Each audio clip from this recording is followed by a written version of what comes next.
In February, I spent $16,846.56, and I'm unemployed. Love that for me. Anyway, I'm Allison. I'm 30 years old. I'm unemployed. I live in Chicago with my fiance and my 2 cats. And here is what I spent my money on in February. My rent was $1,150. That is my half of a 2-bed, 2-bath. I put away $75 for utilities. My fiance gets these bills and I just pay him back. $42.47 on pet insurance, $4.98 on cloud storage. And here's the kicker, $1,663.28 on health insurance. Why? Why did I do that? Well, I went on unpaid leave and then ended up not going back to my job. So I signed up for Cobra. I'm now paying about $700 a month for health insurance. And I paid ahead a month, and then I also had to pay like a prorated amount for January for after I started my leave. I spent $6.53 on Spotify. I have a student membership, $12 on National New Play Network. It's for theater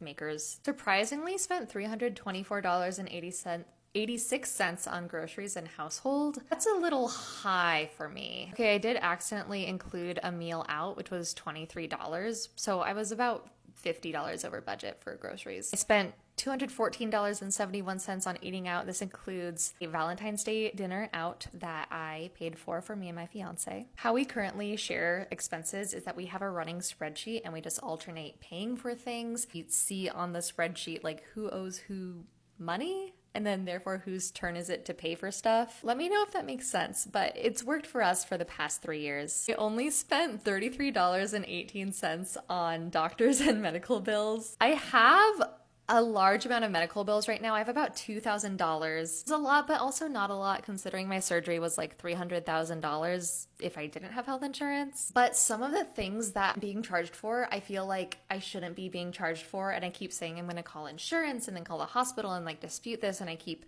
procrastinating on that because it's just such a pain in the butt. So we'll see if I pay those in March. Spent $67.74 on spending, $82.64 on gas. I spent $7,600 on my tuition for my spring semester of graduate school. I spent $5,000 on a new car. It's a used car, but like, you know, new to me car. I spent $569.17 on miscellaneous. This included pre-mastectomy photo shoot, a bridesmaid dress, an apartment application because we also recently got the news that we have to move because our landlord is selling. So I saved no money this month. The good news is a lot of this, the grad school, the car specifically, I have been saving up for those things for years and been building sinking funds for those things. It still hurts though. It still hurts to spend that amount of money. Don't forget to follow for more realistic personal finance content.